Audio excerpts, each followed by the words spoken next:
Good morning, all. I am Dr. Saroj Bala, Assistant Professor in Political Science, Gandhi Memorial National College, Ambala, Kent.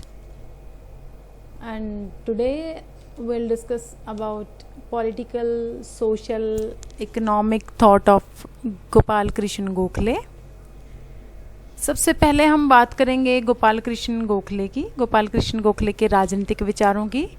राजनीतिक विचारों से पहले हम इनके थोड़े से जीवन परिचय के बारे में बात करेंगे. देखिए, गोपाल कृष्ण गोखले के बारे में अगर हम बात करते हैं तो सभी जानते हैं कि वह भारतीय राजनीति में उदारवादियों के सबसे सिरमौर नेता रहे हैं और एक महान सपूत के रूप में उनको जाना जाता है. राजनीति में नैतिक मूल्यों को उन्होंने विशेष महत्व दिया. उग्रवादियों की जो प्रतिरोध और हलचलों के बावजूद भी उन्होंने बहुत धैर्य और संयम के साथ संवैधानिक मार्ग पर चलने का निर्णय लिया था. वे राजनीति और नैतिकता में भेद नहीं समझते थे और उन्होंने भारतीय राजनीति को अपने उच्च आदर्शों से प्रभावित किया और उनके इन्हीं गुणों के कारण गांधी जी ने भी उन्हें अपना राजनीतिक गुरु माना है. तो देखिए, महात्मा गांधी जी के राजनीतिक गुरु थे और उन्हें भारत का आदर्श सेवक भी कहकर पुकारा जाता है. उन्होंने ग्रेजुअल रिफॉर्म्स का समर्थन किया. वो कहते थे कि हमेशा ही जो भी सुधार होते हैं वे हमेशा धीरे धीरे क्रमिक तरीके से होते हैं. एकदम स्वशासन की मांग को वो अव्यावहारिक मानते थे. इसलिए उनका कहना था कि अंग्रेज न्यायप्रिय हैं. जिस दिन अंग्रेज़ों को यह विश्वास हो जाएगा कि भारत स्वशासन के योग्य है और भारतीय अपने पांव पर खड़े होने के योग्य हैं, तो वह स्वयं ही भारत को छोड़ देंगे, भारतीयों को अपने आप स्वशासन का अधिकार दे देंगे. तो उनके अगर हम जीवन परिचय की बात करें तो गोपाल कृष्ण गोखले का जन्म 9 मई 1866 को रत्नागिरी जिले महाराष्ट्र के गांव कोल्हापुर में हुआ था. उनके जीवन के शुरू के 10 साल वो गांव में ही रहे.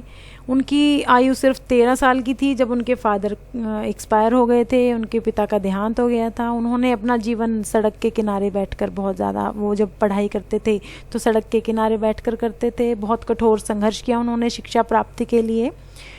उसके बाद सन 1889 में गोखले जी ने कांग्रेस में प्रवेश किया और 1895 में वे कांग्रेस पार्टी के सचिव बन गए. 1902 में वो केंद्रीय विधान परिषद के सदस्य निर्वाचित हुए और परिषद के सदस्य के रूप में उन्होंने नमक कानून को हटाने तथा प्रारंभिक परीक्षा को अनिवार्य रूप से आरंभ करने और सरकारी नौकरियों में भारतीयों के साथ भेदभाव ना करने तथा सरकारी खर्चे में कमी करने की दिशा में उन्होंने अपनी शक्ति लगाई. और उसके बाद गोखले ने बनारस के अधिवेशन में सभापति की हैसियत से उन्होंने बहिष्कार की नीति का भी समर्थन किया. लेकिन वो ये कहते थे कि बहिष्कार की नीति तभी प्रयोग करनी चाहिए जब हमारे पास कोई दूसरा चारा ना हो. तो नरम दल के नेता के रूप में वो बहुत लंबे टाइम तक कार्य करते रहे.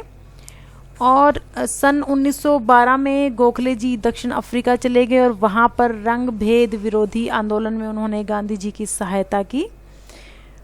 अगर देखा जाए तो हम ये कह सकते हैं कि वास्तव में जो गोखले जी थे वो एक सिद्धांतवादी थे. अपने सिद्धांतों के विरुद्ध समझौता उन्हें कतई पसंद नहीं था. सन 1915 में गोखले जी का देहांत हो गया.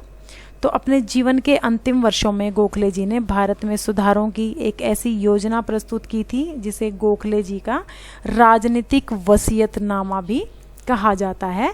इसलिए उन्होंने भारत में प्रांतीय स्वायत्तता की स्थापना के लिए भी सिफारिशें की और बहुत सारे ऐसे सुझाव पेश किए जो बाद में जाकर मोंटफोर्ट सुधारों का आधार बने. तो अब देखिए, हम इनके राजनीतिक विचारों के बारे में बात करेंगे. तो इनके अब हम बात करते हैं कि political thought of Gopal Krishna Gokhale. Gopal Krishna Gokhale का राजनीतिक दर्शन जिसे हम कह सकते हैं. गोपाल कृष्ण गोखले एक उदारवादी नेता थे और संवैधानिक साधनों में विश्वास करते थे. शासन तंत्र के विरुद्ध युद्ध करते समय उन्होंने हमेशा से ही संवैधानिक और वैधानिक मार्ग अपनाया. उनका हमेशा यह प्रयास रहता था कि तर्कों और तथ्यों को अपनी बात का आधार बनाया जाए और समझा बुझाकर लोगों के विचार बदले जाएं जिनका कुछ महत्व हो. इस प्रकार उन्होंने जो अपने राजनीतिक विचार जो प्रकट किए हैं, उनमें सबसे पहले हम बात करेंगे faith in British liberalism, British उदारवाद में विश्वास। गोखले जी को ब्रिटिश उदारवाद में बहुत गहरा विश्वास था, जिसके हम दो कारण कह सकते हैं। तो सबसे पहला तो उनको ब्रिटिश शासन की न्यायप्रियता में विश्वास था, और दूसरा उनका जो ब्रिटिश शासक की शिक्षा प्रणाली थी उनके प्रति उनका विशेष आकर्षण था, क्योंकि उनका विश्वास था कि अंग्रेजी शासक जो हैं उनमें उच्च प्रकार की कल्पना जो है, जो अंग्रेजी शासक हैं उनसे हमारे भारतीयों को बहुत कुछ सीखने को मिलेगा, जिससे भारतीय शिक्षित होकर भारतीयों के मन में जो भावनाएं हैं उनको अंग्रेजी शासक समझेंगे और उनका आदर भी करेंगे। तो इसलिए उनका ब्रिटिश उदारवाद में बहुत विश्वास था। तो वो कहते थे कि आवश्यकता इस बात की है कि हमें यह महसूस कराया जाना चाहिए कि चाहे हमारी सरकार विदेशी कार्यकर्ताओं की है, लेकिन इनकी भावना राष्ट्रीय है। तो ऐसा उनका मानना था। वो ब्रिटिश उदारवाद में विश्वास करते थे, और वो कहते थे कि जब ब्रिटिशर्स को हमारे भारतीयों पर यह विश्वास हो जाएगा कि हम स्वयं शासन के योग्य हो गए हैं, तो उस समय पर ब्रिटिशर्स स्वयं भारत छोड़कर चले जाएंगे और भारतीयों को शासन की बागडोर थमा देंगे। उसके बाद बात करते हैं व्यूज़ अबाउट सेल्फ गवर्नमेंट, जिसको हम स्वराज भी कह सकते हैं, स्वशासन की धारणा जिसे कह सकते हैं। अन्य उदारवादी नेताओं की भांति गोखले जी भी भारत के लिए ब्रिटिश साम्राज्य के अंतर्गत ही स्वराज की मांग करते थे। उनको ब्रिटिश साम्राज्य से कोई प्रॉब्लम नहीं थी, लेकिन वो उसी स्वराज्य के अंदर ही, ब्रिटिश जो साम्राज्य है उसके अंदर ही स्वशासन की मांग करते थे। उनकी दृष्टि में जो ब्रिटिश शासन है वो भारत के लिए एक ईश्वर का दिया हुआ वरदान है, और उसके साथ अगर भारतीयों ने अपना संबंध तोड़ लिया तो भारत के लिए यह हितकर नहीं होगा, ऐसा उनका मानना था। तो उनकी नज़र में स्वशासन का अर्थ था ब्रिटिश शासन के अंदर रहकर ही अच्छे शासन की स्थापना करना। गोखले स्वशासन को एक साथ प्राप्त करने की बजाय वो कहते थे कि धीरे धीरे इसे प्राप्त करना चाहिए। उन्होंने कहा था कि ब्रिटिश जो एजेंसीज हैं उनके स्थान पर भारतीय एजेंसीज को प्रतिष्ठित किया जाए, और विधान परिषदों का विस्तार किया जाए, और सुधार करते करते उन्हें वास्तविक जो बॉडी है वो बना दी जानी चाहिए। तो इसी तरह सन 1906 में जब कलकत्ता में कांग्रेस का अधिवेशन हुआ, उसमें स्वराज को भारतीय राष्ट्रीय कांग्रेस का लक्ष्य घोषित किया गया था। तो गोखले जी ने कहा था अपने भाषण में 1907 में इलाहाबाद में कि मेरी यह इच्छा है कि मेरे देशवासियों की स्थिति अपने देश में वैसी ही हो जैसी कि अन्य लोगों की अपने देश में है। तो वहाँ पर उन्होंने कहा कि मैं जाति और संप्रदाय के भेदभाव से दूर प्रत्येक नर नारी के पूर्ण विकास का समर्थक हूँ। तो उन्होंने कहा कि मेरी आकांक्षा यही है कि ये सभी आदर्श ब्रिटिश साम्राज्य के अंतर्गत ही प्राप्त हों। उनके जो आदर्श हैं वो कहते थे कि स्वराज्य स्वशासन जो भी है उनको अलग से प्राप्त करने की ज़रूरत नहीं है। ब्रिटिश शासन से वो चिढ़ नहीं करते थे, बल्कि वो ब्रिटिश साम्राज्य के अंतर्गत ही सेल्फ रूल की बात करते थे, सेल्फ गवर्नमेंट की बात करते थे। तो इस आधार पर उनकी जो ये अवधारणा है उसको माना गया है, स्वशासन की धारणा को ब्रिटिश शासन के अंदर ही उन्होंने इसको बताया है कि उसके अंतर्गत ही स्वराज्य की डिमांड करनी चाहिए। तो इसमें उन्होंने कुछ बातें कही कि किस तरीके से ब्रिटिश साम्राज्य के अंतर्गत हो। इसमें उन्होंने कहा कि इंग्लैंड में जो सारी प्रतियोगिताएं होती हैं वह सभी प्रतियोगिताएं भारत में हों, और उसी तरीके से भारतीयों को भारत मंत्री की परिषद या वॉयसराय की कार्यकारिणी परिषद में भी प्रतिनिधित्व मिले। तो और स्थानीय जो स्वायत्त संस्थाएं हैं और नगरपालिकाएं हैं उनकी शक्तियों में भी वृद्धि की जानी चाहिए। इसके बाद बात आती है बिलीफ इन कॉन्स्टिट्यूशनल मीन्स, संवैधानिक उपायों में विश्वास।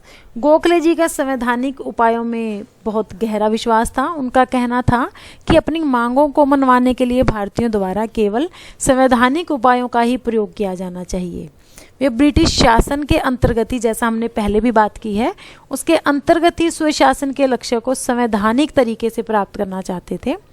वो मानते थे कि संवैधानिक तरीकों का प्रयोग करने से ब्रिटिश सरकार की सहानुभूति भी प्राप्त की जा सकती है, और उनका ये गहरा विश्वास था कि देश का पुनर्निर्माण राजनीतिक उत्तेजना से नहीं बल्कि धीरे धीरे हो सकता है। इसलिए उन्होंने धीमी प्रक्रिया में ही हर समस्या का वास्तविक हल बताया। तो संवैधानिक पद्धति में उन्होंने प्रार्थना, याचना और एक तरीके से जो राष्ट्र निर्वाचित प्रतिनिधियों द्वारा प्रस्ताव और कर टैक्स ना देना, इन चीज़ों को शामिल किया है।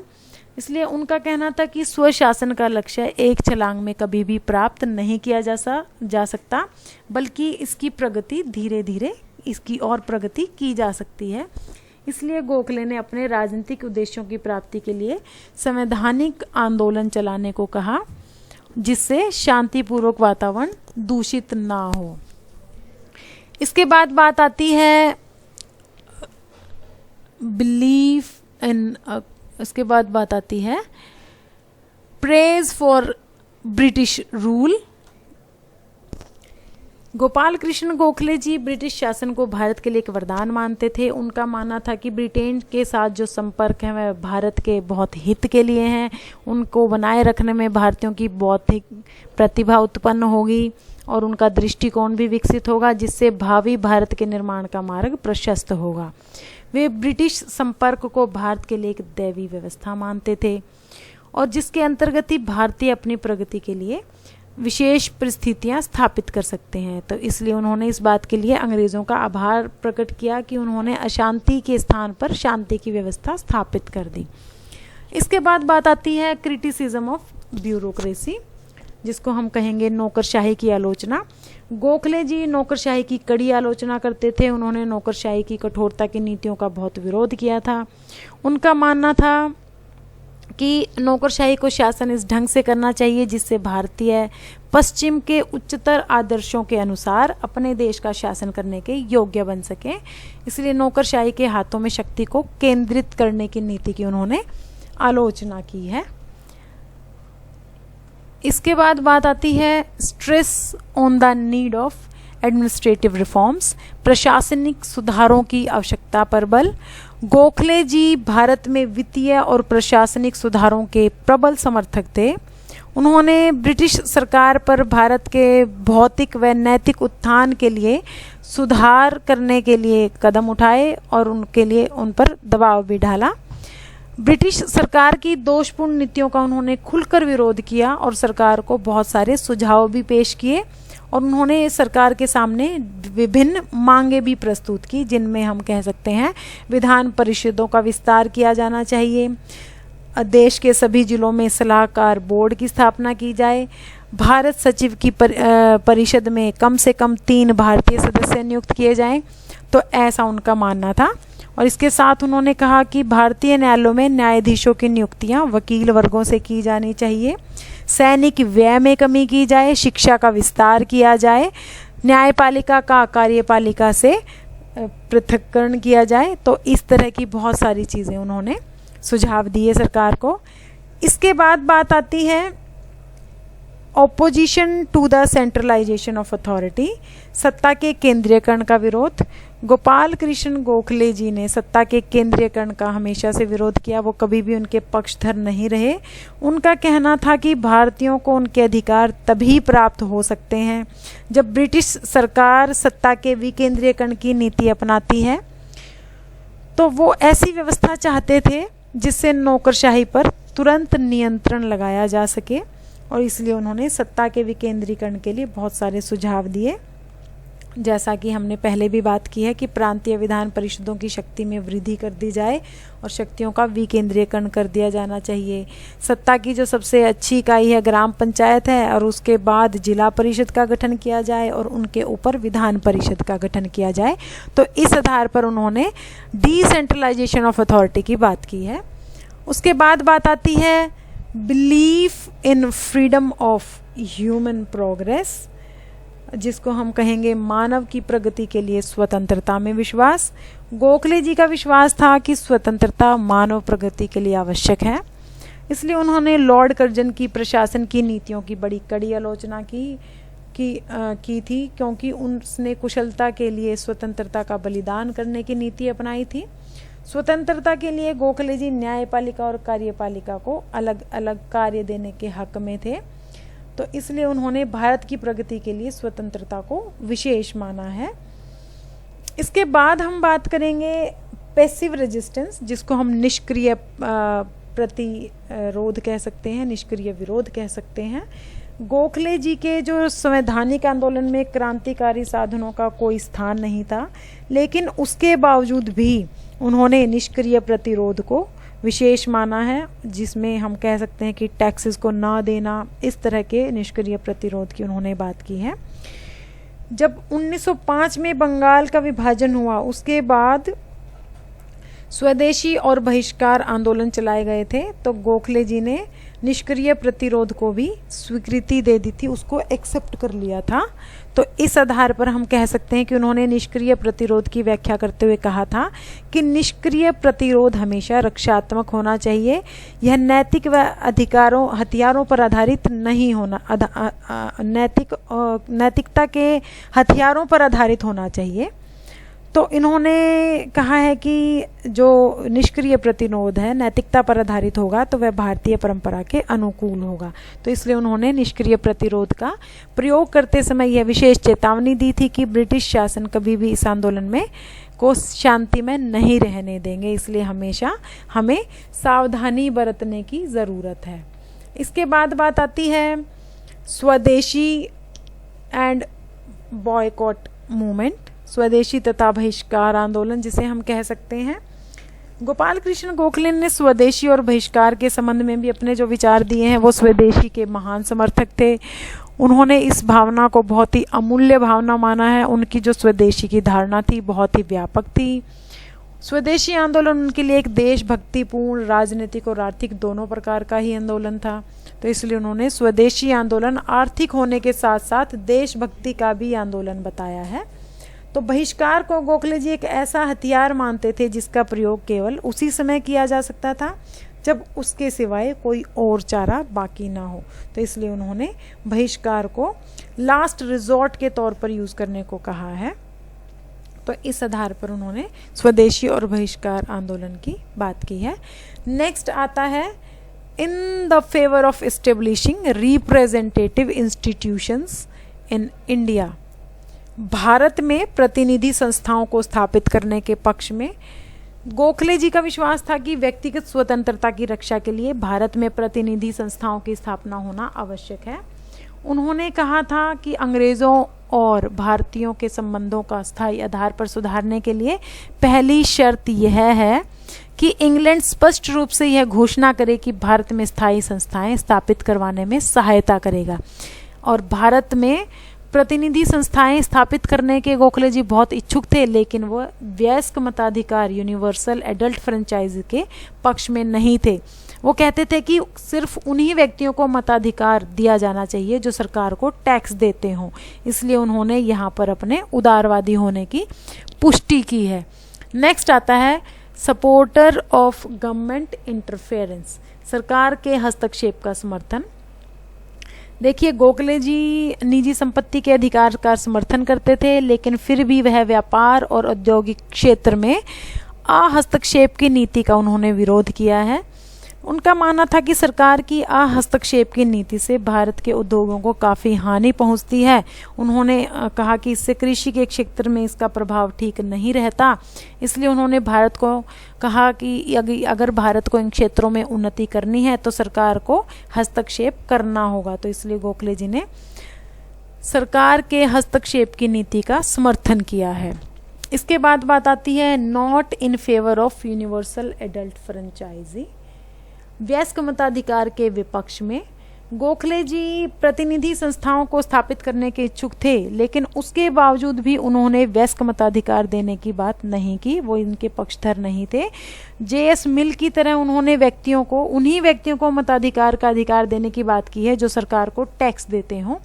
इसलिए उन्होंने मताधिकार देते हुए संपत्ति की शर्त को विशेष तौर पर बताया है कि संपत्ति के आधार पर ही, टैक्स देने के आधार पर ही वयस्क मताधिकार दिया जाना चाहिए। इसके बाद बात आती है बिलीव इन सेक्युलरिज्म, जिसको हम कहेंगे धर्मनिरपेक्षता में विश्वास।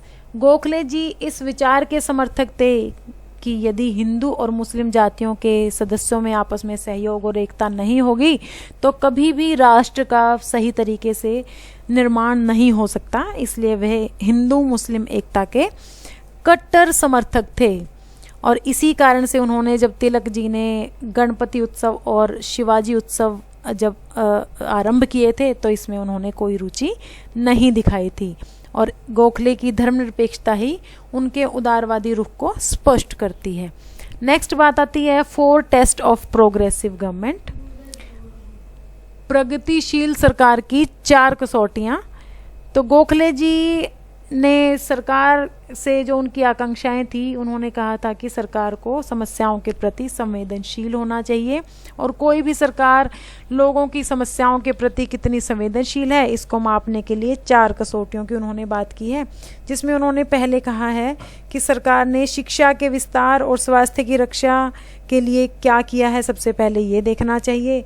दूसरा, स्थानीय कार्यों के प्रबंध के लिए नगर पालिकाओं और स्थानीय बोर्डों के लोगों की सहभागिता बढ़ाने के लिए क्या क्या कार्यवाही की है।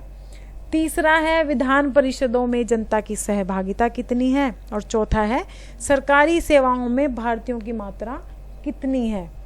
उसके बाद बात आती है stress on the spirit of sacrifice, service and unity, जिसको हम कहेंगे कि त्याग, सेवा तथा एकता की भावना पर बल। गोखले जी बहुत ही उच्च कोटि के राष्ट्रवादी थे और उनका मानना था कि राष्ट्रवाद की भावना कठिन परिश्रम तथा बलिदान की भावना के द्वारा ही जागृत की जा सकती है।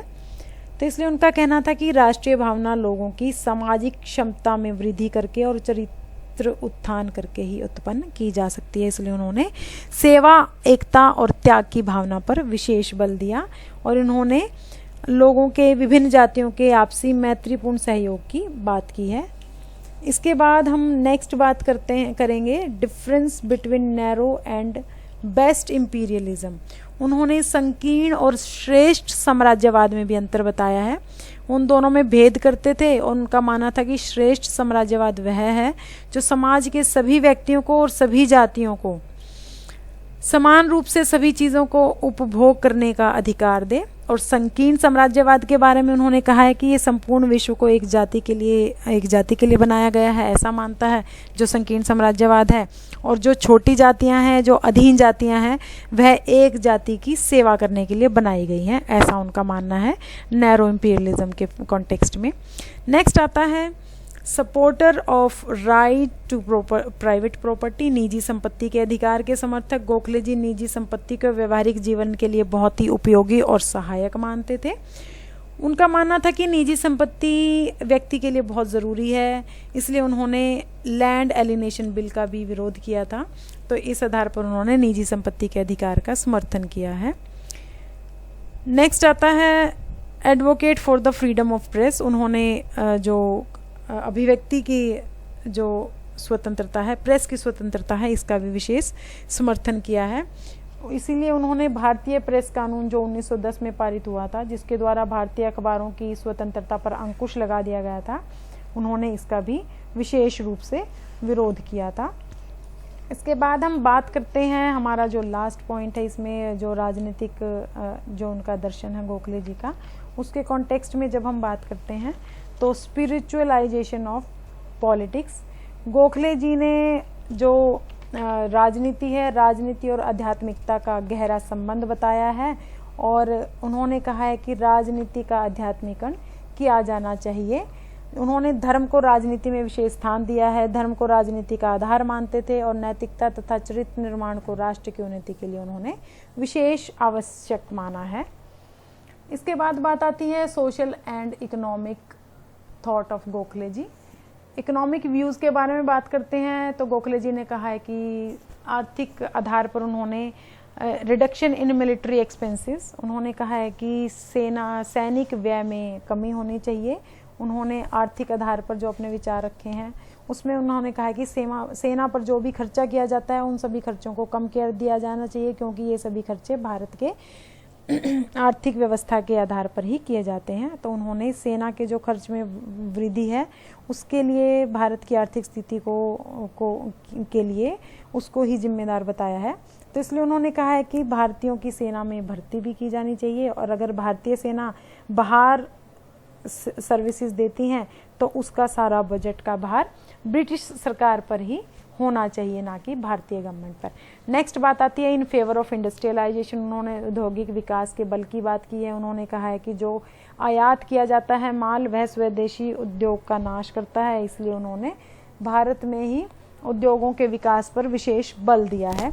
नेक्स्ट बात आती है opposition to the policy of free trade and non intervention of the state. भारतीय जो निर्बाध व्यापार है और राज्य की अहस्तक्षेप की नीति है उसका विरोध करने की उन्होंने बात की है। उन्होंने कहा है कि राज्य की अहस्तक्षेप की नीति है यह नहीं होनी चाहिए, क्योंकि इससे भारतीय उद्योगों को नुकसान होता है। इसके बाद बात आती है abolition of excise duty on Indian industries.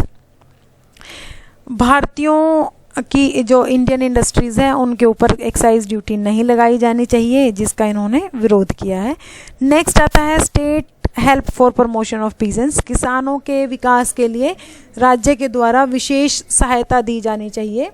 तो उन्होंने कहा है कि राज्य किसानों के विकास के लिए विशेष सहायता दे ताकि किसान भी उन्नति के मार्ग पर चल सके, और नई तकनीकें अपनाकर सहकारी समितियों की स्थापना का भी उन्होंने सुझाव दिया है। नेक्स्ट आता है डेवलपमेंट ऑफ एग्रीकल्चर। कृषि के विकास की बात की है। उन्होंने कहा कि किसानों को टैक्सेस में स्पेशल राहत दी जानी चाहिए और कर वसूली के जो तरीके हैं उनमें भी बदलाव किया जाना चाहिए। नेक्स्ट है appointment of Indians in services and industries. Gokhale ji ने कृषि के साथ साथ देश में औद्योगिक विकास पर भी बल दिया है, और उन्होंने इसके लिए कहा है कि उद्योग में लगे हुए श्रम में जो अधिक कुशलता लाने का प्रयत्न किया जाना चाहिए और उद्योगों को बढ़ाना चाहिए, और उद्योगों में भारतीयों की नियुक्ति की जानी चाहिए ज़्यादा से ज़्यादा। इसके बाद हम बात करेंगे इनके सामाजिक विचारों की। देखिए इन्होंने बहुत सारे जो इनके सामाजिक विचार हैं वह भी एक विशेष महत्व रखते हैं गोखले जी के। उन्होंने राजा राम मोहन राय और बाल गंगाधर तिलक के समान सामाजिक सुधार आंदोलन में सक्रिय भाग नहीं लिया था, लेकिन फिर भी वो एक सच्चे समाज सुधारक थे, और वे रूढ़िवादिता के कट्टर विरोधी थे। वो supporter of Hindu Muslim unity, he was the supporter of Hindu Muslim unity. उन्होंने हिंदू और मुस्लिम्स की जो एकता है उनका उन्होंने बहुत अधिक समर्थन किया है, उनके प्रबल समर्थक थे।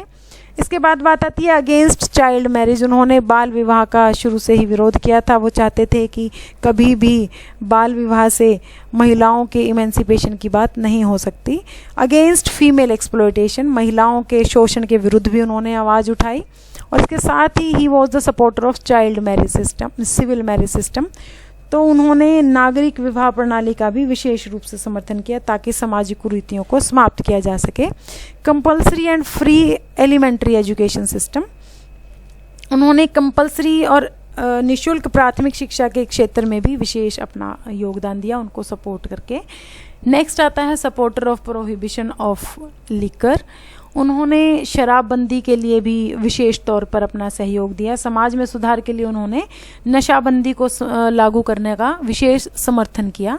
नेक्स्ट आता है इन फेवर ऑफ सेक्युलरिज्म, धर्मनिरपेक्षता जिसको हम कहेंगे। उन्होंने कहा है कि सेक्युलरिज्म किसी भी धर्म को उन्होंने विशेष नहीं बताया, बल्कि सभी धर्मों का आपस में समन्वय व सहयोग होना चाहिए, और धर्मनिरपेक्षता की नीति में उनका विशेष जो था योगदान था। उन्होंने धर्म हिंदू मुस्लिम दोनों जातियों के सहयोग में भी कभी किसी एक विशेष जाति को महत्व नहीं दिया, जबकि वह स्वयं हिंदू थे, लेकिन उसके बावजूद भी उन्होंने कभी मुस्लिम्स के साथ किसी भी तरह के भेदभाव का समर्थन नहीं किया। तो गोपाल कृष्ण गोखले जी अपने राजनीतिक, सामाजिक तथा आर्थिक योगदान के लिए विशेष रूप से जाने जाते हैं।